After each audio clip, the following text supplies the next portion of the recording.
नमस्कार, स्वागत है आपका अमर ऑनलाइन क्लासेस में। हम पिछली कक्षा में समाज शुरू किया था हमने, और वही समाज की परिभाषा देखी थी हमने। पिछली कक्षा में समाज की परिभाषा देखी थी, समाज का शाब्दिक अर्थ देखा था। समाज का शाब्दिक अर्थ था सम धन आस से मिलकर बना है, जिसमें सम का अर्थ था पास और आस का मतलब था बैठाना या तो रखना। तो समाज का शाब्दिक अर्थ हुआ था पास रखना, अर्थात संक्षिप्तता, संक्षिप्तीकरण, ये समाज का शाब्दिक अर्थ था। फिर हमने समाज के परिभाषा देखी थी कि फिर उसके बाद में समाज के भेद देखे थे, 6 भेद। फिर उसके बाद में समाज के भेद के का पहला भेद लिया था हमने तत्पुरुष समास। तत्पुरुष समास में द्वितीय पद प्रधान होता है। द्वितीय पद प्रधान क्यों होता है? क्योंकि उसमें जो क्रिया है दूसरे पद के अनुसार वो क्रिया प्रयुक्त की जाती है, इसलिए दूसरा पद प्रधान होता है। फिर उसमें तत्पुरुष समास के भेद देखे थे, जो कि कारक के आधार पर होते हैं। कारक कितने होते हैं? 8 होते हैं, परंतु कारक के जो प्रथम कारक और अंतिम कारक है, कर्ता कारक और संबोधन कारक, इन दोनों कारक को छोड़कर अन्य जो 6 कारक है, वो 6 कारक तत्पुरुष समास के भेद है। फॉर एग्जाम्पल संप्रदान तत्पुरुष समास, अधिकरण तत्पुरुष समास, अपादान तत्पुरुष समास। इस प्रकार हमने 6 तत्पुरुष समास के भेद देखे थे। उसी पार्ट में, ये आपका सेकंड पार्ट है, इसमें आगे आप आगे के जो बचे हुए समास के जो भेद हैं वो हम देखेंगे, जिसमें आगे दूसरे नंबर का समास आएगा आपके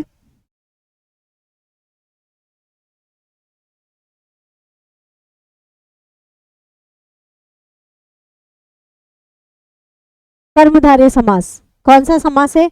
कर्मधारय समास। इसके अंदर जो हमने पहले पहले हम पढ़ चुके हैं अलंकार, उसके अंदर जो हमने उपमा अलंकार पढ़ा था, उपमा अलंकार, इससे उपमा अलंकार के उदाहरण भी इसके अंतर्गत आएंगे, क्योंकि इसमें उपमेय और उपमान का संबंध होता है, प्लस उपमेय उपमान के साथ साथ विशेषण विशेष्य का भी इसके अंतर्गत संबंध होता है। इसकी परिभाषा देखते हैं हम।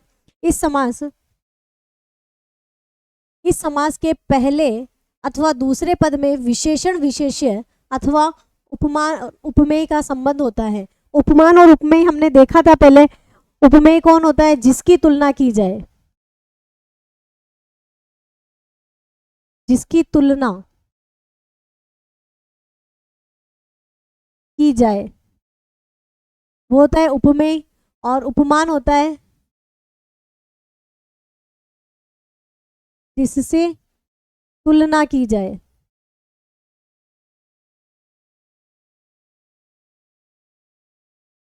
पिछली वीडियो देख लीजिएगा अलंकार वाली, उस वीडियो में आपको ये उपमेय और उपमान बहुत अच्छे से समझ आ जाएगा।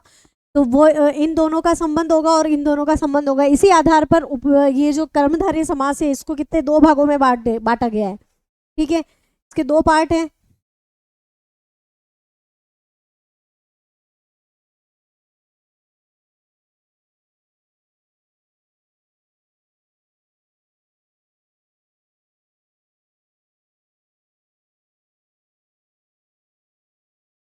कितने पार्ट है इसके? 2 पार्ट है। पहला है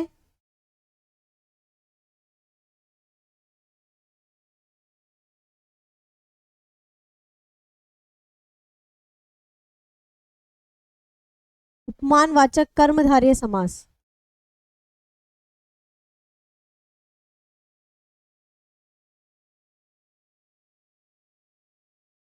और दूसरा है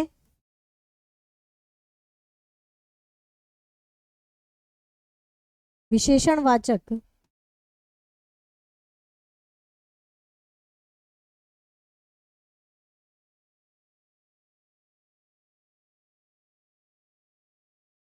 विशेषणवाचक कर्मधारय समास। इसमें इसके अंतर्गत क्या होगा?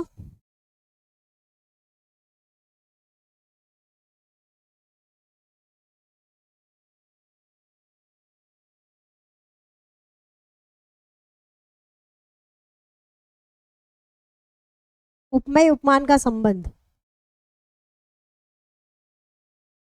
ठीक है, उपमानवाचक जो कर्मधारय समास है, इसमें किसका उपमेय और उपमान का संबंध होगा? वो उपमेय उपमानवाचक कर्मधारय समास होगा। और इसमें क्या होगा? विशेषण विशेष्य कर्म, विशेषण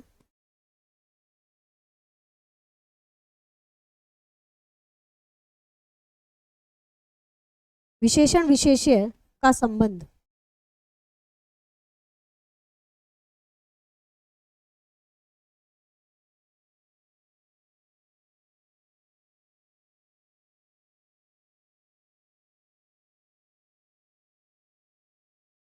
विशेषण विशेष्य का संबंध होगा, ठीक है। उपमानवाचक उपमान और उपमेय का संबंध, और विशेषणवाचक विशेषण और विशेष्य का संबंध, ठीक है। इसी आधार पर हम इनके उदाहरण भी देखेंगे।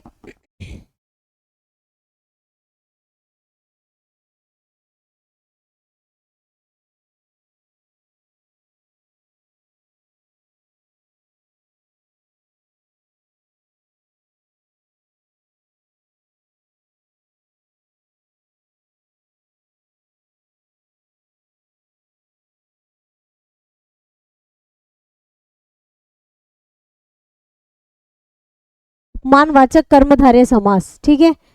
इसमें उपमेय उपमान का होगा, तो जैसे हमारे उसमें उदाहरण देखे थे हमने, वैसे ही इसके उदाहरण होंगे। जो अलंकार में उदाहरण देखे थे वैसे ही उदाहरण इसके होंगे। जैसे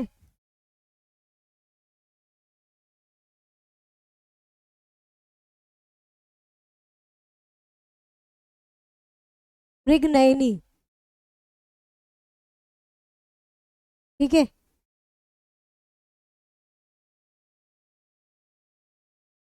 मृग के समान, इसका विग्रह होगा ये ना, नयन।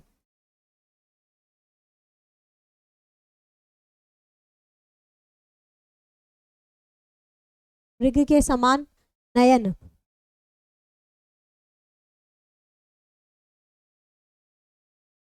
चरण कमल, कमल के समान चरण,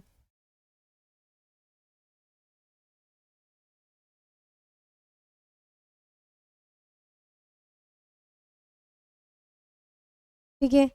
एक उदाहरण और देख लेते हैं हम।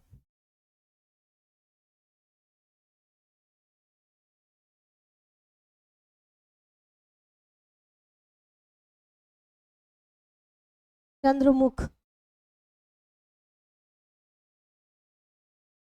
चंद्रमा के समान मुख, ठीक है। फिर विशेषण विशेष्य कर्मधारय समास,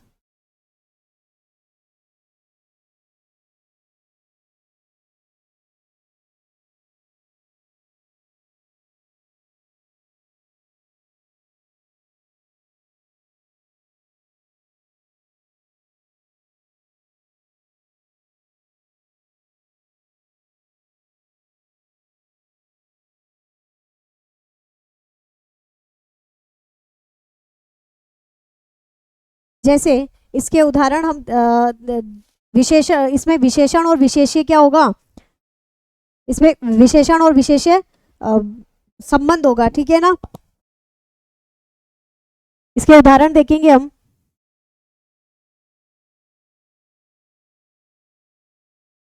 गर्म ऋतु, यानी गर्म और ऋतु आ रहा है ना, गर्म है जो ऋतु,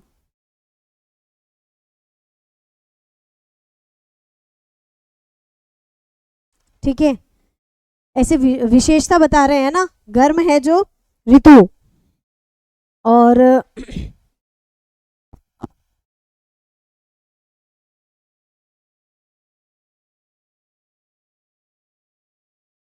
नील गाय,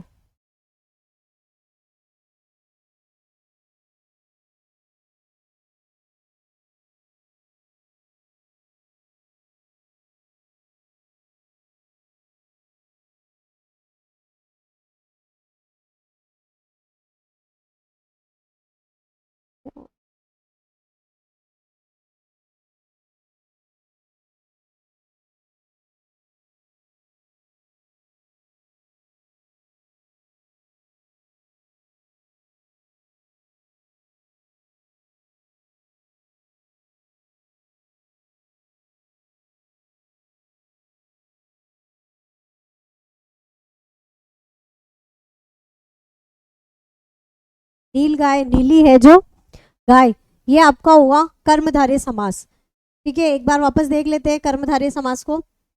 कर्मधारय समास उपमान उपमेय और उपमान और विशेषण और विशेष्य का संबंध होगा, जिसके दो पार्ट होते हैं, उपमानवाचक कर्मधारय समास और विशेषणवाचक कर्मधारय समास।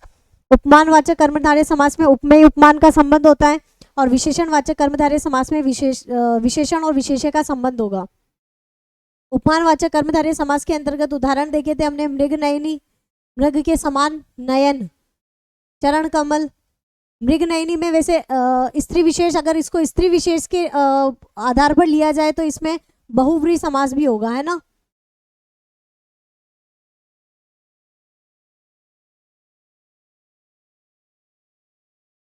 अगर जैसे आप कंपटीशन एग्जाम देते हैं, अगर वहां पर बहुव्रीहि समास दे और बहुव्रीहि और कर्मधारय दोनों दे रखा है तो आप फर्स्ट प्रायोरिटी किसको देंगे? बहुव्रीहि समास को देंगे, क्योंकि ये किसी स्त्री विशेष के लिए योगरूढ़ शब्द जो होते हैं ना, वो योगरूढ़ शब्द क्या आता है? बहुव्रीहि समास के अंतर्गत आता है।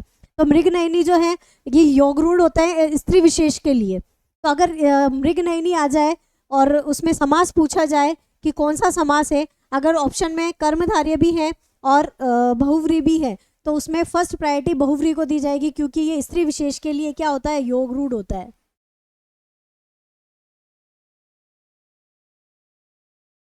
ठीक है।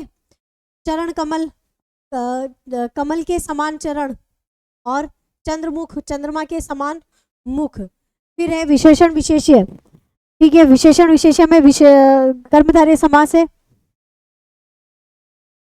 और विशेषणवाचक कर्मधारय समास।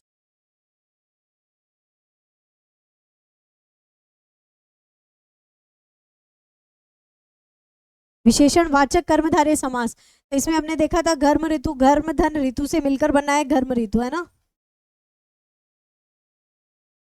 यानी गर्मी की जो ऋतु होती है उसे गर्म ऋतु कहते हैं ना। गर्म, गर्म है जो ऋतु, नील गाय, नीली है जो गाय, ये आपका कर्मधारय समास हुआ। आगे है आपका द्वंद्व समास। द्वंद्व समास सबसे इजी समास है द्वंद्व समास। इसमें क्या होगा? दोनों पद प्रधान होंगे और इसकी पहचान है कि शब्द बीच में क्या आएगा? बीच में ये योजक चिन्ह होता है ना, ये योजक चिन्ह इसकी पहचान होती है। ठीक है, जहाँ योजक चिन्ह आता है, दो शब्दों के बीच में योजक चिन्ह आता है और दोनों पद क्या होते हैं? प्रधान होते हैं। ठीक है, और इसका जब विग्रह करते हैं तब इसमें अथवा और ये अथवा और ऐसे शब्द आते हैं इसमें। ठीक है, विग्रह के समय तो हम ये देखेंगे इस समास में दोनों पद समान रूप से प्रधान होते हैं। ठीक है, आप शॉर्ट में याद रख लो, दोनों पद प्रधान होते हैं। इसके दोनों पद योजक चिन्ह, ये है योजक चिन्ह, योजक चिन्ह के द्वारा जुड़े होते हैं तथा समास विग्रह करने पर और, या, अथवा तथा एवं आदि शब्द लगते हैं। अब जैसे उदाहरण देखेंगे हम इसके,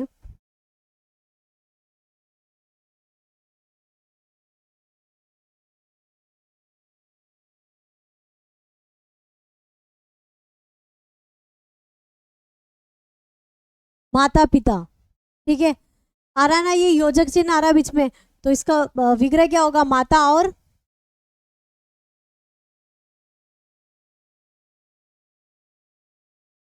माता और पिता। ठीक है, और अथवा जैसे वैकल्पिक इसके इसके भी अलग अलग भेद होते हैं, तो उसमें वैकल्पिक में आ जाएगा, अथवा आता है वैकल्पिक द्वंद्व में। इसका उदाहरण देखेंगे हम।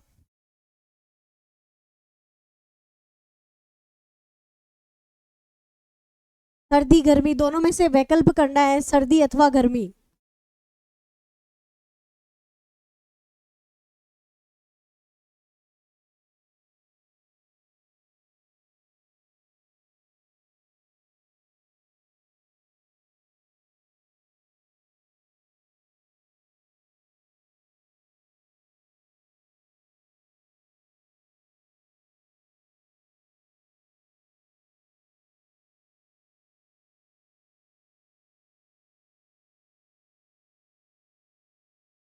ठीक है,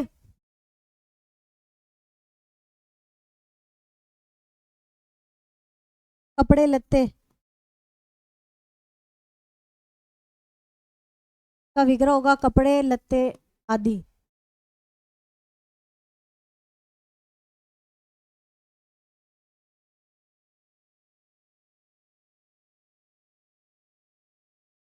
ठीक है ना।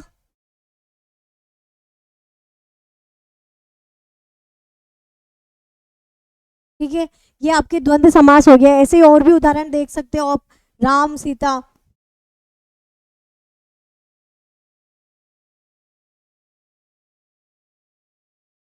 बीच में क्या आ जाएगा? और।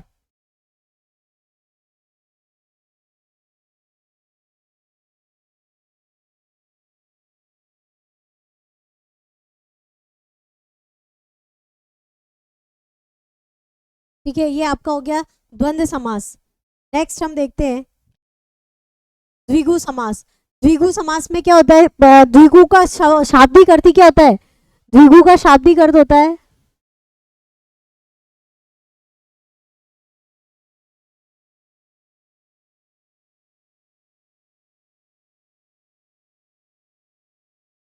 दो गायों का समूह।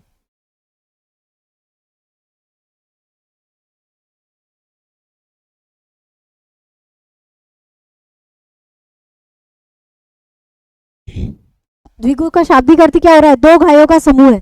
तो इसके द्विगु समास के अंतर्गत ही द्विगु समास है। ठीक है, यहाँ पर पहला पद क्या आ रहा है? दो, संख्यावाची शब्द आ रहा है। ठीक है, इसी से इसकी पहचान है, इसके नाम से ही इसकी पहचान होती है द्विगु समास, दो गायों का समूह, यानी पहला पद क्या होगा?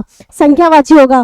पर कुछ आगे जब आप और आगे पढ़ेंगे इसमें तो आपको मिलेगा कि पहला पद और दूसरा पद दोनों संख्यावाची होते हैं, परंतु मोस्टली उदाहरण हमें क्या मिलते हैं? पहला प्रथम पद के संख्यावाची के ही उदाहरण मिलते हैं। परंतु कुछ उदाहरण है संकलन त्रय, भुवन त्रय, ये ऐसे पक्ष द्वय, ये क्या है? इनमें क्या आ रहा है? द्वितीय पद संख्यावाची आ रहा है, तो इनमें भी द्विगु समास ही है।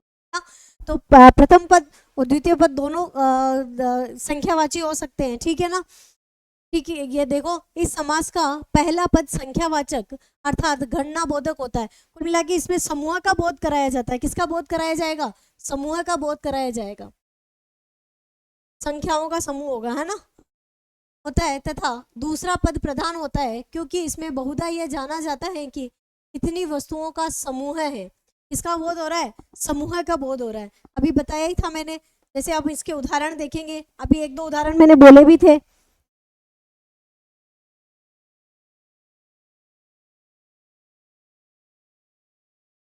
जैसे त्रिभुवन,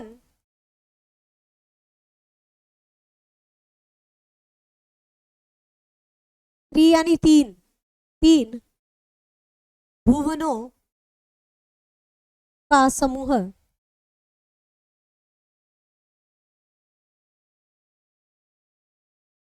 ठीक है, तीन भुवनों का समूह है।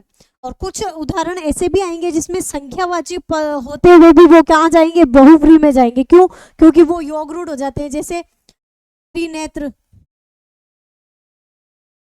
है ना, त्रिनेत्र हो गया, और पंचवटी हो गया। पंचवटी कोई स्थान विशेष है ना, रामायण जी में आता है ना पंचवटी, तो वो हो गया।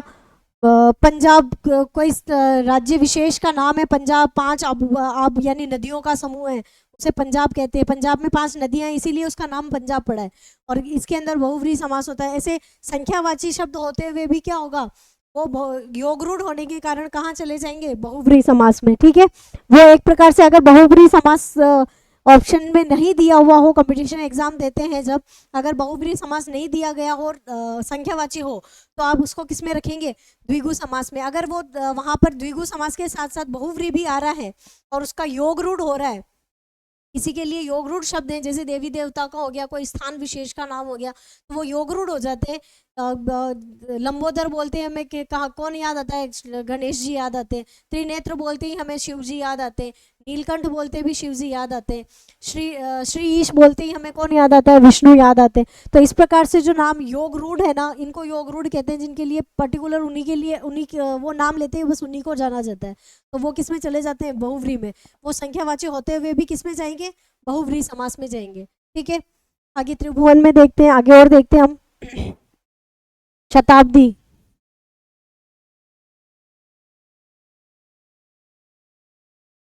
ठीक है, अब्दी यानी वर्ष होता है ना।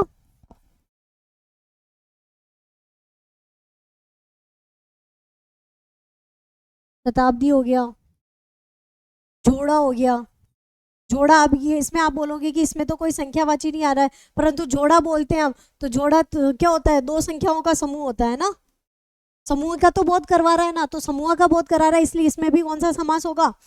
अब द्विगु समास होगा। दो संख्याओं का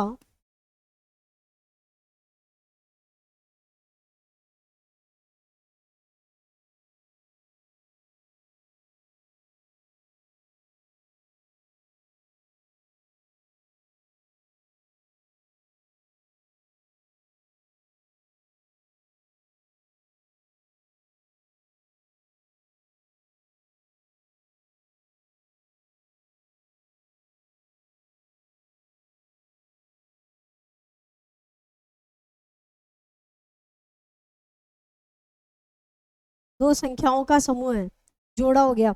ऐसे ही एक आता है शब्द कोडी, कोडी है ना, कोडी शब्द आता है ना, कोडी नहीं होता, कोडी होता है, नीचे नुक्ता लगा हुआ है ना, कोडी।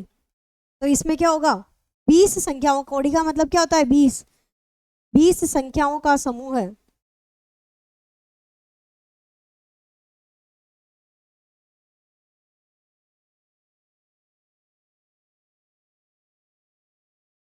बीस संख्याओं का समूह है, ठीक है।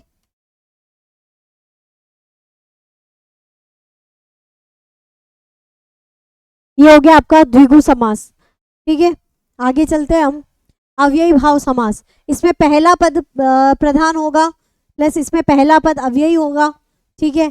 तो वो कौन सा समास होगा, अव्ययी भाव समास होगा, ठीक है। और इसका अव्ययी किसको कहते हैं, जिसमें लिंग वचन कर्म के अनुसार वो बदले ना, ठीक है, उसे अव्ययी कहते हैं। अव्ययी भाव समास, इस समास का पहला पद अव्ययी होता है और उस अव्ययी पद का रूप लिंग वचन कारक में नहीं बदलता है, ठीक है। वो चाहे कोई सा भी स्त्रीलिंग में यूज हो रहा है, अगर उसको पुल्लिंग में यूज करे तो भी वो उस शब्द का क्या है, अर्थ वगैरह कुछ वो शब्द है जैसा स्त्रीलिंग के लिए भी वैसा ही प्रयुक्त होगा और पुल्लिंग के लिए भी वैसा ही प्रयुक्त होगा। चाहे एक वचन हो चाहे बहुवचन हो तो भी वो जो शब्द होगा वो वैसा के वैसा ही रहेगा। जैसे मैंने बोला, फॉर एग्जाम्पल ये देख लो आप,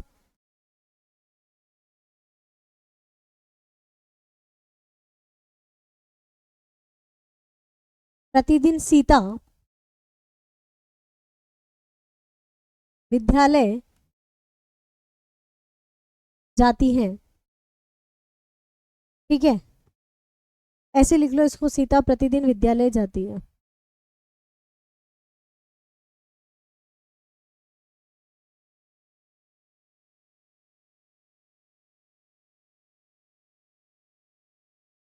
सीता प्रतिदिन क्या करिए, विद्यालय जा रही है। अगर मैं सीता की जगह राम लिख दूं तो भी राम में कोई इसमें परिवर्तन होगा क्या, परंतु यहाँ पर परिवर्तन हो जाएगा, जाता है हो जाएगा, है ना।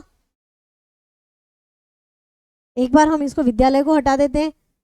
अब एक अव्ययी शब्द देखना है, तो अव्ययी शब्द जैसे प्रतिदिन है, ठीक है। तो सीता प्रतिदिन जाती है, वो कहीं पे भी जा रही है ना, तो सीता प्रतिदिन जाती है। और राम प्रतिदिन जाता है, ठीक है। वो विद्यालय जा रहा है, घर जा रहा है, कहाँ जा रहा है, ठीक है, या पढ़ने जा रहा है, जहाँ पे भी जा रहा है, कहाँ। परंतु इस शब्द में कोई चेंज आएगा क्या, इस शब्द में कोई चेंज आएगा क्या, यहाँ पे भी प्रतिदिन ही आएगा।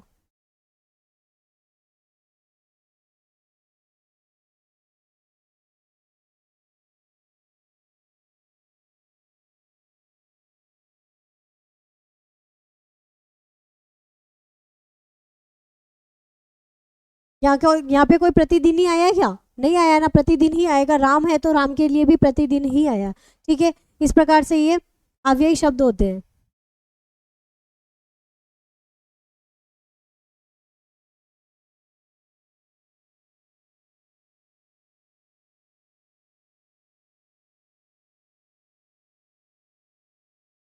आगे बढ़ते हैं हम, वह बदलता हुआ सदैव एक सा ही रहता है। अभी हुआ देखा ना हमने, वह एक जैसा ही रह रहा है। इसमें पहला पद प्रधान होता है, ठीक है। पहला पद प्रधान होता है, इसमें पहला पद दूसरा पद दोनों प्रधान हो सकते हैं, ठीक है। जैसे उदाहरण देखेंगे हम, जैसे अभी देखा ही था हमने, प्रतिदिन,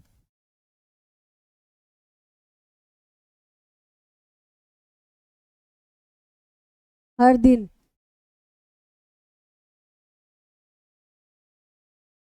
यथाशक्ति,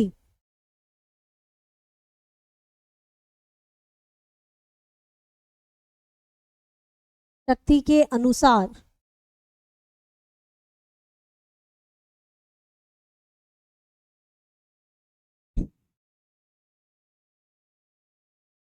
आमरण। उपसर्ग आ रहा है ना, ये भी अव्ययी के अंतर्गत ही आता है। आमरण, मरण तक।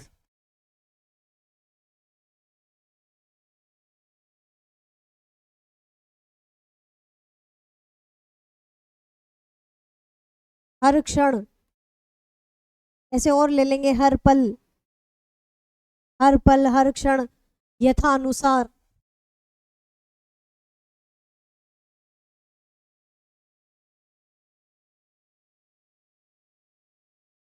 ऐसे बहुत सारे उदाहरण हो जाएंगे। ठीक है, ये आपका अव्ययी भाव समास हुआ, जिसका पहला पद क्या होगा, अव्ययी होगा। और अव्ययी हमेशा लिंग वचन कर्म, कुछ लिंग वचन क्रिया सब में क्या होता है, सेम ही रहता है, बदलता नहीं है। अब है आपका अंतिम समास, बहुव्रीहि समास। ठीक है, बहुव्रीहि समास है, अभी अपन ने बात करी थी पीछे वाले समास के साथ कि इसमें क्या है, अन्य तीसरा पद प्रधान होगा, यानी वो योगरूढ़ जो शब्द होगा वो तीसरा शब्द होगा, उसका तीसरा अर्थ निकलेगा, वहां कौन सा होगा, बहुव्रीहि समास होगा। ठीक है, देख पढ़ते हैं अपन। जिस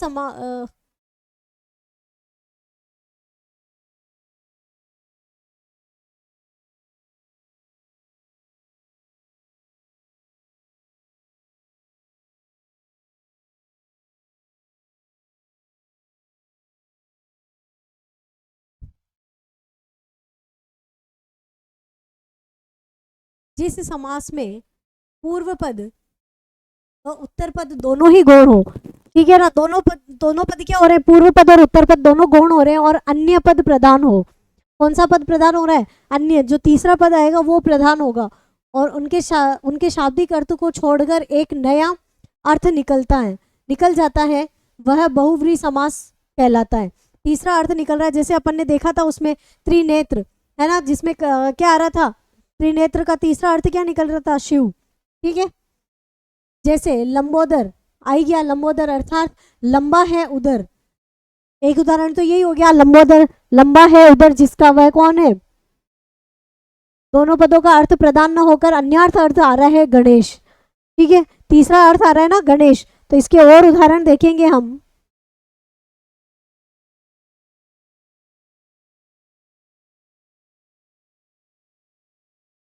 एक तो हो ही गया लंबोदर, इसके अलावा अभी हमने पीछे देखा था त्रिनेत्र। त्रिनेत्र, तीन नेत्र हैं जिसके,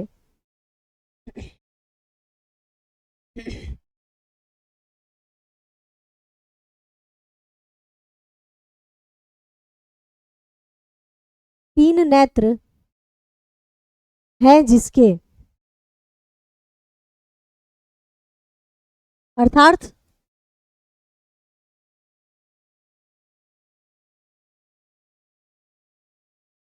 शिव। ठीक है, और एक उदाहरण हमने पहले भी देखा था, मृग नयनी।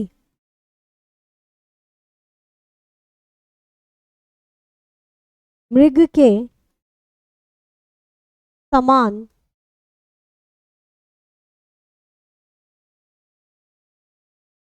नयनों वाली है जो, कौन है, स्त्री विशेष।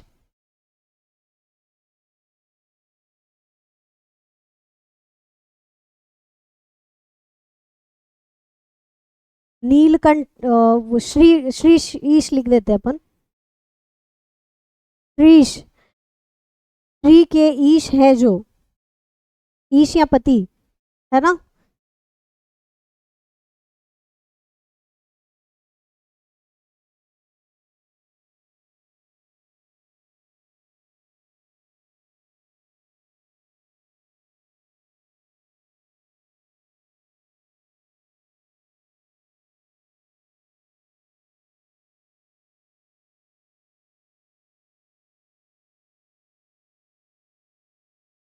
कौन है, विष्णु।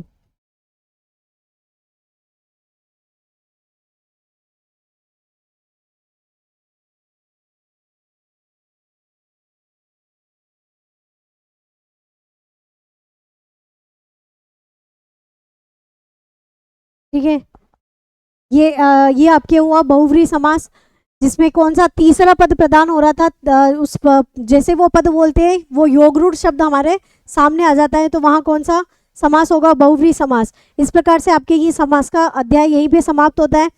ठीक है, अगर जिस किसी भी समास में आपको दिक्कत है आप हमें कमेंट करके बताएं, आपकी समस्या का निवारण किया जाएगा। धन्यवाद।